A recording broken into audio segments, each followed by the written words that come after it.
asalaamaaleykum sama gars dana ak jëm seen jële pour Paul Fent Technology leen bi dina siyaar bu baax a baax a baax a baax leen tub di jéggu baax ci sama ramadan bi ñu dugg di ñaan yàlla mu defal koor jàmm di leen siyaar bu baax a baax a baax te dinañ indi leen affaire bu am solo ci téléphone pour na nga def ba déconnecté bépp téléphone buy connecté wu ci sa compte email na ngay def ba déconnecté ko avant loolu nag képp koo xam ne gan nga ci seen bi ma lay demandé nga abonné like la vidéo maximum di partage les gu man leen après da nga ñëw nii ci sa compte Google nga dugg nga boo ñëwee Google après nga xam refaat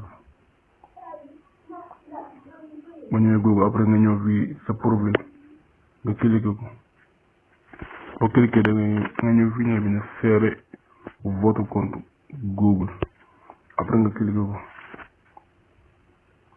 nga xam refaat waxaa tudd après mu ñëw après bu ñëwee fii la lay indi ak yi information personnelle ak données confidentialité ak sécurité fii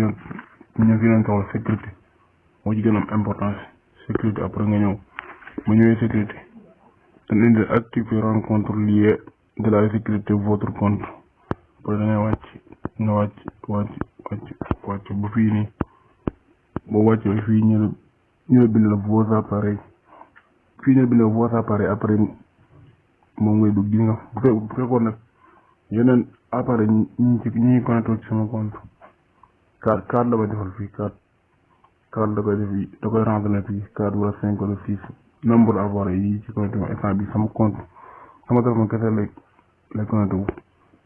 moo tax doo ko mën a déconnecté boo duggee su ne boo cliqué du indi déconnecté bi dinaa bi doo indi